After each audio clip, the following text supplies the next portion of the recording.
నమస్తే, welcome to KVR news 9. ఏపీలో assembly ఫలితాలు వెలువడిన రోజు నుంచి తాను సీఎంగా ప్రమాణం చేసే రోజు దాకా వైఎస్ఆర్సీపీ కడార్పై చంద్రబాబు దాడులు చేయించారని మాజీ మంత్రి పేర్ని వెంకటరామయ్య అన్నారు. ఆయన ఆధ్వర్యంలో పార్టీ సమావేశం జరగగా భారీ ఎత్తున కార్యకర్తలు హాజరయ్యారు. ఈ సందర్భంగా తన కుటుంబాన్ని కూటమి ఏ విధంగా వేధిస్తుందో కార్యకర్తలకు వివరిస్తూ ఆయన భావోద్వేగానికి గురయ్యారు. కూటమి మాయ మాటలతో ప్రజలకు అరచేతిలో స్వర్గం చూపించి గద్దెనెక్కింది. జూన్ 4వ తేదీన గెలిచిన 12వ తేదీ దాకా చంద్రబాబు ప్రమాణ స్వీకారం చేయకపోవడానికి కారణం ఈ మధ్య రోజుల్లో వైఎస్ఆర్సీపీ కార్యకర్తలపై దాడులు చేయడానికే టీడీపీ శ్రేణులు ఇష్టానుసారం రెచ్చిపోయాయి. జగన్ జెండా మోపిన ప్రతి కార్యకర్త ఇంట్లోకి జువ్వాల టపాసులు కాల్చి ఇంట్లో వేసి మానసిక ఆనందం పొందారు. భౌతిక దాడులకు పాల్పడ్డారు. నాటి మొదలు అక్రమ కేసులు పెడుతున్నారు. 2019 నుండి 24 మధ్యలో సొంత టోల్ గేట్ పెట్టి డబ్బులు వసూలు చేశారని కాకాని గోవర్ధన్ పై తప్పుడు కేసు పెట్టారు.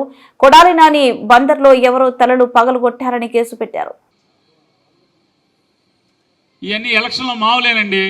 4 రోజులు ఓర్చుకోండి, ఇప్పుడే కదా గెలిచారని చెప్పని వాళ్ళు పత్తిత్తు కబుర్లు చెప్పటం, ఇవన్నీ మీరు అనుభవించడం అయిపోయింది. అంటే మొట్టమొదటగా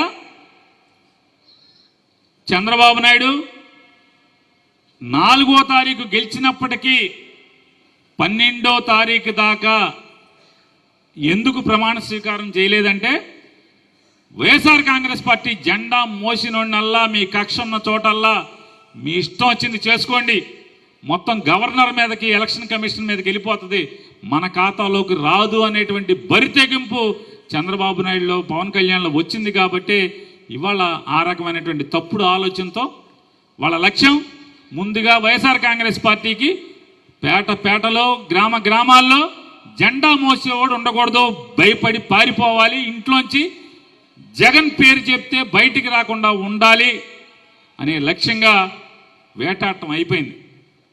నెక్స్ట్, ఎవరెవరైతే పార్టీకి పనిచేస్తుంటారో మండల స్థాయిలో లేదా జిల్లా స్థాయిలో రాష్ట్ర స్థాయిలో పనిచేస్తున్న వాళ్ళని కట్టడి చేయాలి, వాళ్ళని భయపెట్టాలి. ఇక నాకులాగా వాళ్ళు చేసేటువంటి ప్రతి పాపాన్ని ప్రతి తప్పుని ఫినాయిల్ వేసి కడుగుతున్నోడి ఏ రకంగా నోరు మూయించాలి అనేటువంటి ప్రయత్నాల్లో భాగమే ఇవాళ పుంకానుగా నాయకుల మీద తప్పుడు కేసులు. ఇవాళ కాకాని గోవర్ధన్ రెడ్డి అనే ఆయన మీద రోజు టీవీలో మాట్లాడుతున్నాడు, విమర్శిస్తున్నాడు ప్రభుత్వాన్ని అని చెప్పని ఒక కేసు పెట్టారు. ఏంటంటే ఎవడో పేరు మీద తవ్వేశాడు, క్వార్ట్జ్ మైన్ అని చెప్పని ఒక కేసు పెట్టారు. సరే, అతను అరెస్ట్ చేశారు. ఇప్పుడు అరెస్ట్ చేశాక ఇప్పుడు ఏంటంటే 2019 నుంచి 24 మధ్యలో కోర్టుకి వెళ్ళేప్పుడు సొంతగా ప్రైవేట్ టోల్ గేట్ పెట్టి లారీలకు డబ్బులు వసూలు చేశాడు అని చెప్పి కేసు అంట. టోల్ గేట్ పెడతాం, ఇవాళ కేసు, సంవత్సరం తర్వాత కేసు, మీరు గెలిచి సంవత్సరం అయింది కదా. ఇలాంటి తప్పుడు కేసులు. కొడాలి నాని మీద బందర్లో ఒక 324 కౌంటింగ్ రోజంట ఎవనో కొట్టాడంట, తలకాయ పగల కొట్టాడంట. కొడాలి నాని బందర్లో తలకాయ పగల కొట్టాడంట, బలరాన్పేట ఉన్నాం. అదొక 324 326 కేసు, అదొకటి, దానికి బెయిల్ తీసుకున్నాం. ఇట్లా ఎప్పుడెప్పుడో జరిగినటువంటి కేసులన్నీ. ఇట్లా రాష్ట్రంలో ఎవరెవరైతే వాళ్ళని ఎదిరించేటువంటి ఆలోచన లేకపోతే వాళ్ళకి ఆ తత్వం ఉందో వాళ్ళందరూ నోరు మోయించాలి. దానిలో భాగంగానే నా మీద, నా భార్య మీద మొట్టమొదటిగా రేషన్ షాపు బియ్యం కేసు అని మొదలుపెట్టారు. దాని నేపథ్యం అసలు ఫస్ట్ జరిగిన వాస్తవాలు మీకు అప్పుడే చెప్పాల్సింది. సర్లే, మామూలుగా ఆ డిపార్ట్మెంట్లో నేను చేసినది ఏంటి అంటే, నేను కానీ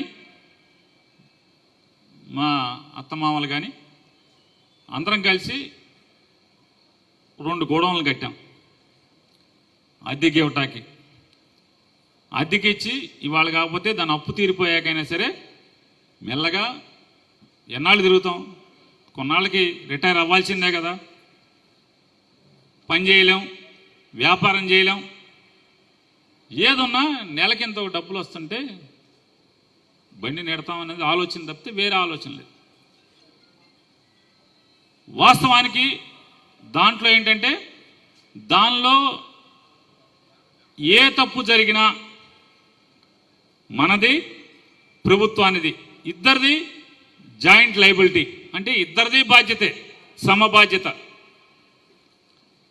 సరే నేను ఒక నమ్ముకున్నాను, ఓ 10 ఏళ్ళు నా దగ్గర ఉన్నాడు, నాకు అత్యంత నమ్మకస్తుడు అనుకున్నాను, అతన్ని తీసుకెళ్ళి అక్కడ పెట్టాను. ప్రభుత్వ ఉద్యోగులు అతను కలిసి తప్పు చేశారు. నీకు తెలవదా అంటే తెలిస్తే ఈ గోల ఎంత ఉంది, ఏ రోజుకి ఆ రోజు చూసుకుంటాం కదా. మనం మనుషులను నమ్ముకున్నాం కాబట్టి, రోజు రాజకీయాలు తిరుగుతున్నాం కాబట్టి నమ్మకస్తుడి కోసం అనుకున్నాం, ఎత్తుక్కున్నాం, పెట్టాం.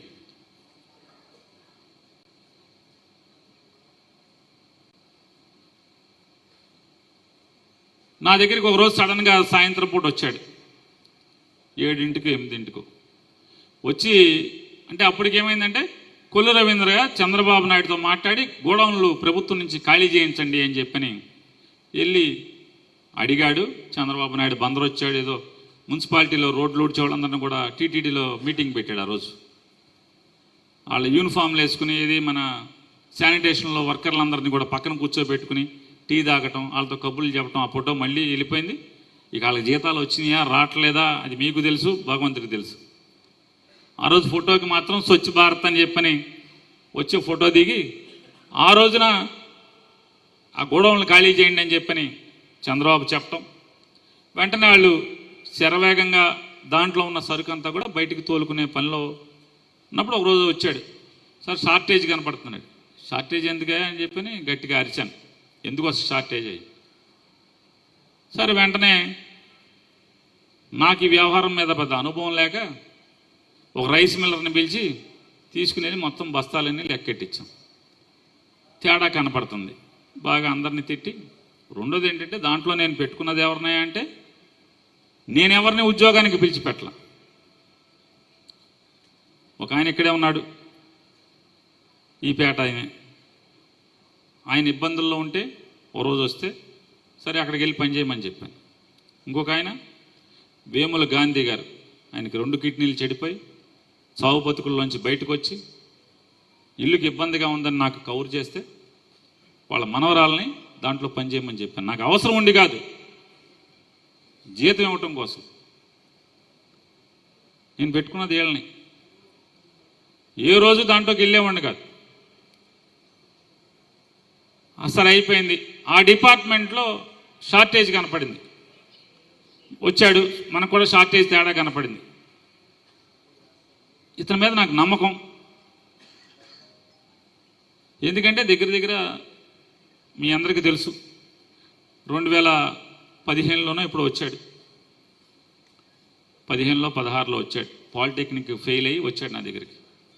వస్తే ఊరుకునే ముందు పెళ్లి శుభలేఖలు తీసుకోవటం, రాసుకోవటం, కంప్యూటర్లో ఎక్కించడం, టైప్ చేసి పొద్దున్నే నాకు రాత్రికి ఇవ్వటం. అది స్టార్టింగ్ ఉద్యోగం. అక్కడి నుంచి ఎన్ని లావాదేవీలు చేసినా, లెక్కలు చేసినా, ట్రయల్ చూస్తే నమ్మకంగా కనపడుతున్నాడు. గాడెల్లి డేవిడ్ దగ్గర రాజా అని ఒక అతను ఉంటాడు. అంతే, నమ్మకం కుదిరినప్పుడు ఏం చేస్తాం, ఏదున్నా వాళ్ళ మీద నడిపిస్తూ ఉంటాం. నడుస్తూ ఉంటే సరే ఇతన్ని మంచోడు ఏంటి ఎందుకే అన్న, ఏంటి అంటే నన్ను ఎలక్షన్ డ్యూటీకి కిట్బాబు రమ్మన్నాడు, నేనును ఖలీద్ ఇక్కడే ఉన్నాడు. ఖలీదు బయటకు వచ్చేసాం, గాంధీ గారి మనవరాలు తప్పు చేసినట్టుంది అయ్యి నాతో వచ్చి. సరే అందరినీ కేకలేసి తిట్టి, ఏం చేస్తాను నా కర్మ మిమ్మల్ని నమ్ముకున్నందుకు అని చెప్పి వెంటనే జాయింట్ కలెక్టర్ గారికి లెటర్ ఇచ్చాం. ఇట్లా మా దాంట్లో షార్టేజ్ కనపడిందని మా మేనేజర్ వచ్చి చెప్పాడు. మేము వెళ్ళి చూసుకుంటే నాకు కూడా అనిపించింది. కాబట్టి వెంటనే దాన్ని ఇన్స్పెక్షన్ చేసి ఆ ఇన్స్పెక్షన్ అయ్యాక మీకు కూడా తేడా అనిపిస్తే మీరు మాది నైతికంగా నాది తప్పు లేనప్పటికీ